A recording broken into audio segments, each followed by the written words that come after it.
नीले आसमान के नीचे, जहां तारें और भी ज्यादा चमकती थीं, एक शांत शहर था, डस्कमियर। वहीं रहता था एक लड़का, माइलो। माइलो एक सपना देखने वाला बच्चा था।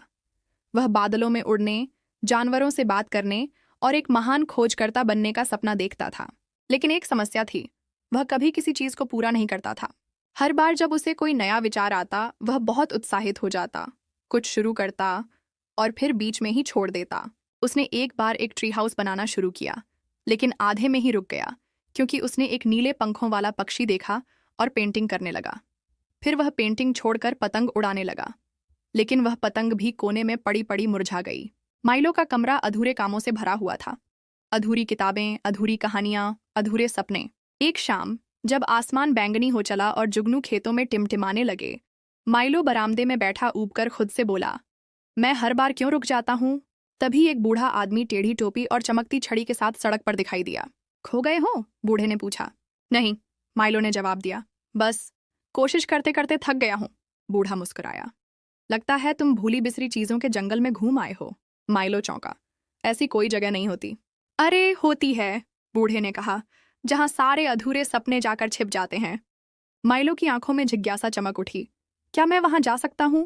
अगर हिम्मत है, बूढ़े ने कहा और अपनी कोट से एक छोटी सी टिमटिमाती लालटेन निकाली। ये तुम्हारा रास्ता दिखाएगी, लेकिन सावधान रहना, जंगल सब कुछ याद रखता है।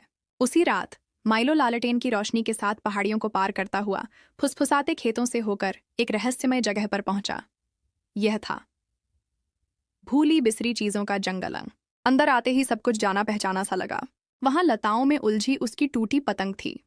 थोड़ी दूर पर उसकी अधूरी पेंटिंग एक पेड़ के ठूंठ से लगी थी, जिसके रंग अब फीके हो चुके थे। उसका अधबना ट्री हाउस भी वहीं था, अब झुका और काई से ढका हुआ। जंगल में अधूरी धुनें, टूटी खिलौने और खाली किताबें बिखरी थीं। अचानक कानों में सरसराहट सी गूंजने लगी। तुमने मुझे अधूरा क्यों छोड़ा? तुम फिर कभी नहीं लौटे। हम कुछ बन सकते थे। माइलो ने मुड़कर देखा।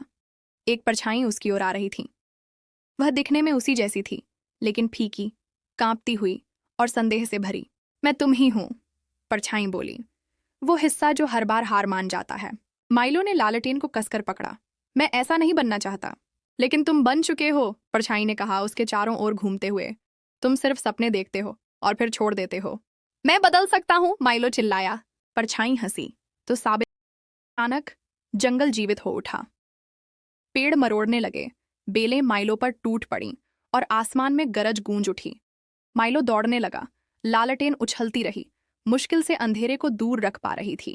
तभी वह लड़खड़ाकर गिरा, ठीक एक अधूरी लकड़ी की डिबिया के सामने। यह वही डिबिया थी जिसे उसने 5 साल की उम्र में बनाना शुरू किया था, लेकिन कभी पूरी नहीं की। वह उठ बैठा, दिल तेजी से धड़क रहा था और डिबिया को देखने लगा। उस पर एक तारे की नक्काशी थी। उसे याद आया, वह यह अपनी बहन के जन्मदिन के लिए बनाना चाहता था। धीरे से उसने मिट्टी से एक लकड़ी का टुकड़ा उठाया और उसे डिबिया में फिट किया।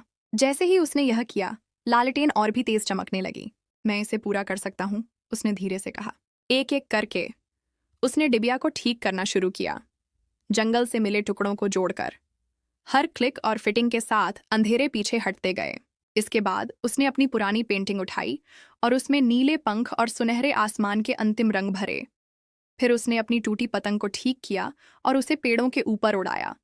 उसके बाद वह अपने अध बने ट्री हाउस में चढ़ा और उसमें लकड़ी के तख्तों को मजबूती से लगाया। जितना वह पूरा करता गया, उतनी ही तेज लालटेन जलती गई।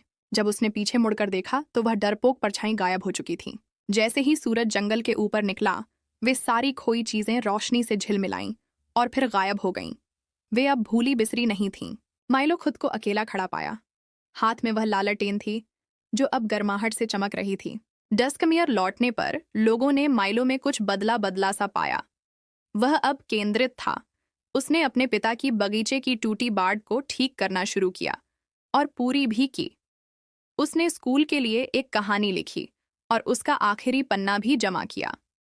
धीरे धीरे उसका कमरा साफ होता गया, जैसे एक एक करके अधूरे प्रोजेक्ट अब जीवंत हो उठे हों। लोग कहने लगे, ये वही लड़का है जो हर बार छोड़ देता था, लेकिन अब देखो उसे। और माइलो मुस्कुराया।